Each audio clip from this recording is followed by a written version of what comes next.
సికింద్రాబాద్లోని ఓ గోదాంలో ₹8 కోట్లు విలువ చేసే ₹500 నోట్ల కట్టలు కలకలం రేపాయి. బ్యాంకుల ఏటీఎంలలో డిపాజిట్ చేయాల్సిన నగదును ఏజెన్సీల ఉద్యోగులు గోదాంలో నిల్వ ఉంచారు. తమకు జీతాలు చెల్లించని కారణంగా ఆ సిబ్బంది విధులు బహిష్కరించడంతో ఆ నోట్ల కట్టలు కొన్ని రోజులుగా అక్కడే ఉన్నాయి. బాల్కొండ నియోజకవర్గంలో మాజీ మంత్రి బాల్కొండ ఎమ్మెల్యే వేముల ప్రశాంత్ రెడ్డి సుడిగాలి పర్యటన చేశారు. ఈ సందర్భంగా జమ్మూ కాశ్మీర్ పహల్గాంలో ఉగ్రవాదుల దాడులలో మరణించిన అమరులకు నివాళులర్పించి 2 నిమిషాలు మౌనం పాటించారు. వారి ఆత్మకు శాంతి చేకూరాలని ఆకాంక్షించారు. సీఎం రేవంత్ రెడ్డి మంత్రుల ఫోన్లను ట్యాప్ చేస్తున్నారని మాజీ మంత్రి కేటీఆర్ సంచలన వ్యాఖ్యలు చేశారు. తెలంగాణలో రేవంత్ రాహుల్ ట్యాక్స్ వసూలవుతుందని, ఢిల్లీకి డబ్బులు సంచులు వెళ్తున్నాయని ఆరోపించారు. 100% రుణమాఫీ చేసినట్లు కాంగ్రెస్ నిరూపిస్తే తాను రాజీనామా చేస్తానని ప్రకటించారు. ఖాతాదారులు తమ పీఎఫ్ అకౌంట్లను సులభంగా ట్రాన్స్ఫర్ చేసుకునేందుకు వీలుగా ఈపీఎఫ్ఓ కీలక నిర్ణయం తీసుకుంది.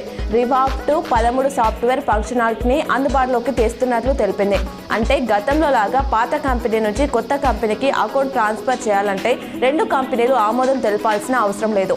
పాత కంపెనీ ఆమోదం తెలపగానే ఆటోమేటిక్గా ప్రస్తుత కంపెనీ ఖాతాకు బదిలీ అవుతుందని స్పష్టం చేసింది. నిజామాబాద్ గిరిరాజ్ ప్రభుత్వ కళాశాల India higher education rankings award 2025కు ఎంపికైనట్లు ప్రిన్సిపల్ రామ్మోహన్ రెడ్డి తెలిపారు. శుక్రవారం ఢిల్లీలో ఎడ్యుకేషనల్ వరల్డ్ సంస్థ ఏర్పాటు చేసిన కార్యక్రమంలో ఈ అవార్డు స్వంతం చేసుకున్నారు.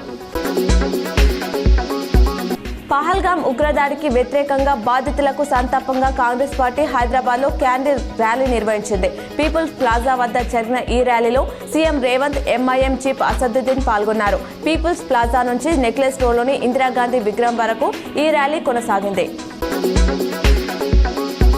భారత్తో యుద్ధం తప్పదన్న వేళ పాకిస్తాన్కు షాక్ తగిలింది. నిన్న ఆ దేశంలోని ఫెటాలో బలూచిస్తాన్ లిబరేషన్ ఆర్మీ BLA జరిపిన దాడుల్లో 10 మంది పాక్ సైనికులు మృతి చెందారు. మార్కట్ ఏరియాలో రోడ్డు పక్కన బాంబు పెట్టి రిమోట్ కంట్రోల్తో పేల్చారు. ఆ దాడి వీడియోను BLA విడుదల చేసింది.